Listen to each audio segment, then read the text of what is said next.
Cette conférence, certains ont dit le Premier ministre Sidiki Kaba, le Premier ministre Sidiki Kaba, le ministre Pape Malick, le ministre Pape Malick, oui, oui,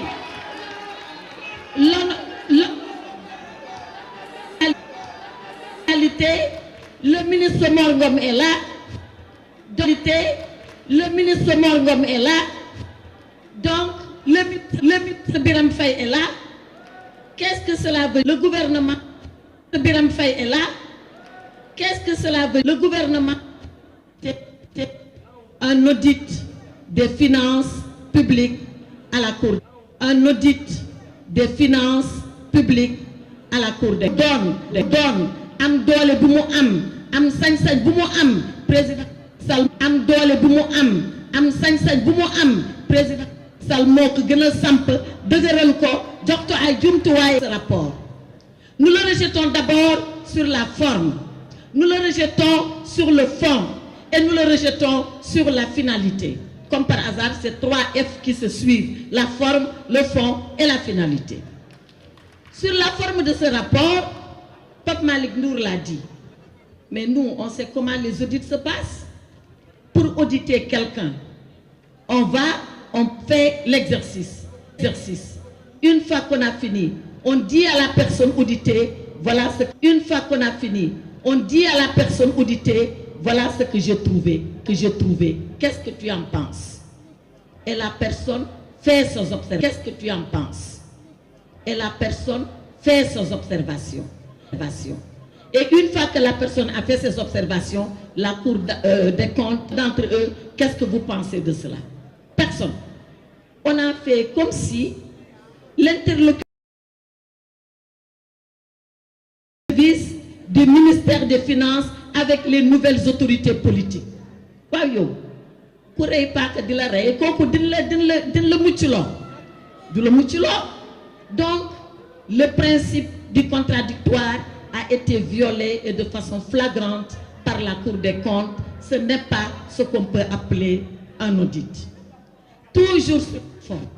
Moi j'ai été étonnée parce que quand le rapport on l'a eu, on nous a dit la Cour des comptes. C'est là dans le rapport. Et le président, il est d'arrêt. Il n'a pas signé. La paternité de ce rapport, paternité juridique, je veux dire, et on n'a pas la chose pour moi la plus grave de 4. Mais qu'est-ce qu'elle audite, la Cour des comptes? La Cour des comptes dit objectif de l'audit. Qu'est-ce qu'elle veut faire? La Cour des comptes de 2019, la Cour des comptes a tout certifié. La Cour des comptes a tout certifié. Elle a certifié tous ces comptes-là. Et quand elle dit j'ai trouvé ceci, j'ai trouvé cela. Et quand elle dit j'ai trouvé ceci, j'ai trouvé cela. Qu'est-ce qu'il faut penser de la Cour des comptes? Dessus d'elle.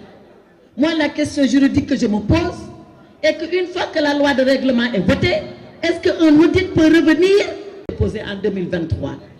Kon bok lan moy wax ji?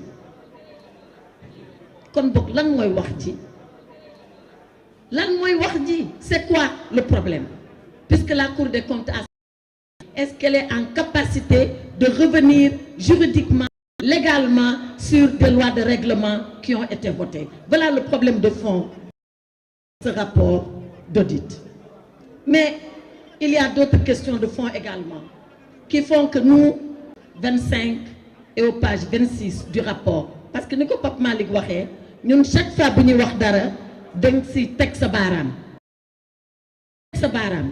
Page 25, la Cour des comptes est en train de dire voilà des DAT.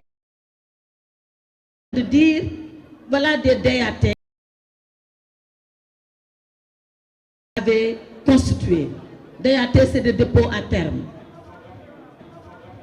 Et la Cour des comptes reproche de l'argent. Où cet argent est passé? La Cour des comptes ne le dit pas.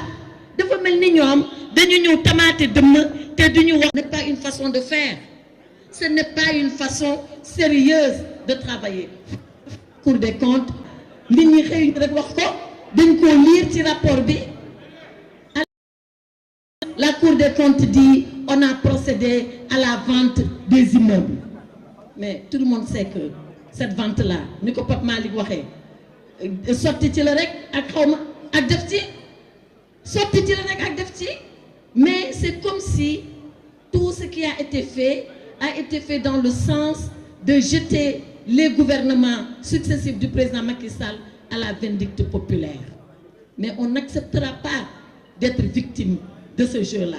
Et c'est là où je voulais venir à la finalité. La finalité de ce rapport, boo ko xoolee ba nga xoolaat ko nga càmbar ko ba nga càmbaraat ko benn rek la mooy di jéem a salir bilan président Macky Sall. Bilan boobu nag ñun ñu toog fii yépp ñoo ànd ak moom liggéey ko te duñu nangu mukk kuy salir bilan boobu duñ ko nangu ndax ñoom lu ñuy bañ ñoom dinañ ko gis di xëy suba di gis bilan président Macky Sall di xëy suba di gis li fi président Macky Sall defoon di xëy suba di dugg ci BRT di xëy suba di dugg ci TER di xëy suba di jaar autoroute di xëy suba di dem aéroport di xëy suba di xëy suba di xëy suba loolu la ñu bañ loolu la yàlla dogal nag te kenn mënu ci dara moo tax ñu ne comme nag léegi foo làmb daj président Macky Sall foo làmb daj ko léegi dañuy fexe nag ba loolu denc fi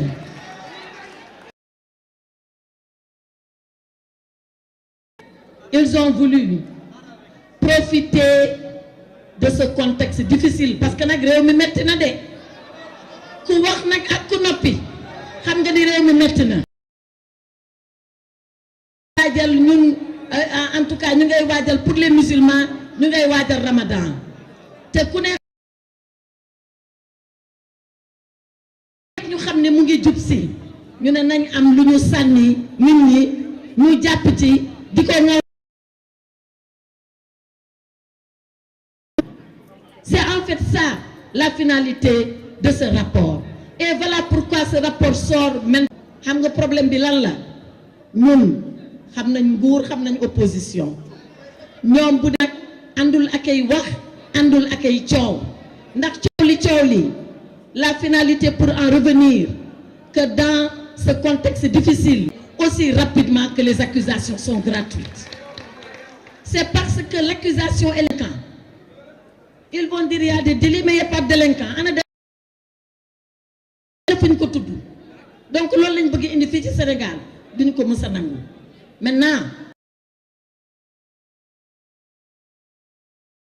il a fait des dégâts et il a fait des victimes les victimes nag du ñun donte am na fu ñuy bokkee ci victimes yi xam nga victime yi ñan lañu la première victime c'est la Cour des comptes bi nga xam ni ak fi ñu ko tegoon ak niñ ko fonke woon ak niñ ko daan ormalee Cour des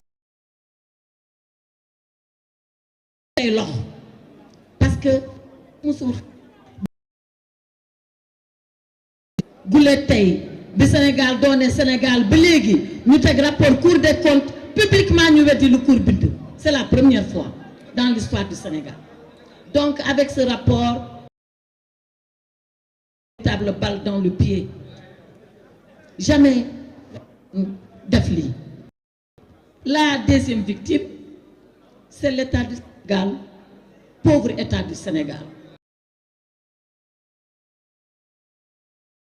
qui sont des agents déterminés, courageux, voués. ñoom xamuñu sax politique lu muy dox bu Abdou Diouf ñëwee ñu ànd ak moom liggéey bu Ablaye Wade toogee ñu ànd ak moom liggéey bu Macky Sall nekkee ñu ànd ak moom liggéey bopp ñuy bëgg administration di weddi boppam ñuy tuumaal ay fonctionnaires de l'État. Ça l'État va en payer le prix et il a commencé maa ngi waa FMI bu ñu ñëwee ba kii joué waxtaan ak ñoom mais ali kàll gi ñoom la te ñëpp wax nañ ko xaalis daa bëggul coow te kii xaalis bu fekkoon ni sax am na lu fa ñuul gouvernement bu responsable balaa wax day génn yuuxu man damaa defoon ne rapport bi bu génne rek asamaan si dina mbàbb ci kaw suuf si tellement que rapport ay bii rapport ana mu zéro la montagne a accouché d'une petite souris. C'est ça avec ce rapport. Donc l'État va être victime en un certain sens.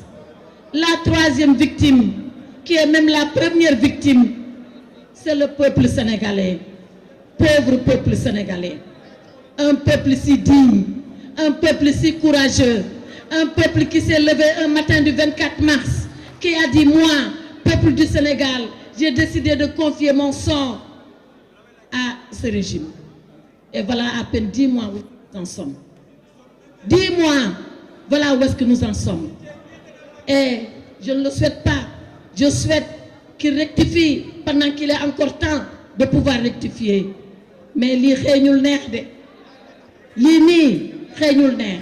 Et on ne sait pas où est-ce qu'on va aller avec ça.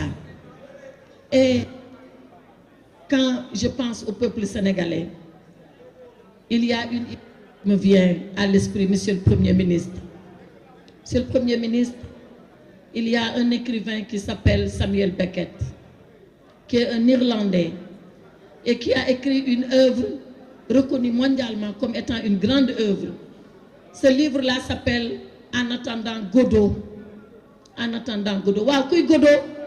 Godot mooy koo xam ni dañ ko doon xaar ko mu defar lépp xaar ko ci lépp laa yaakaar ko ci lu ne ñu toog di xaar Godot ñu toog di xaar Godot ñu toog di xaar Godot ba tey Godot dikkul Godot defarul Godot waxul. Donc ce gouvernement-là c'est en attendant Godot. C'est en attendant Godot ndegam gouvernement en attendant Godot nag ah yàlla nañu yàlla may xolu muñ yàlla nañu ko yàlla may de yàlla nañu yàlla may xolu muñ ñu xam nag lii feem ñu ngi fii ci nii rek la ñuy nekkee mais nag loolu yëpp bu amee dafa am loo xam ni nag duñ ko mës a nangu mooy président Macky Sall liggéey bu mucc ay bii qu'il fait ce bilan extraordinaire à la tête du Sénégal et nous sommes témoins, nous qui étions avec lui tous les jours de la semaine, voir comment il a géré le destin de ce pays, voir comment avec efficacité, avec son tempérament et sa qualité d'ingénieur. L'ingénieur, c'est celui qui cherche réponse à toutes les difficultés. L'ingénieur, c'est celui qui apporte la solution à tous les problèmes et est à la tête du Sénégal.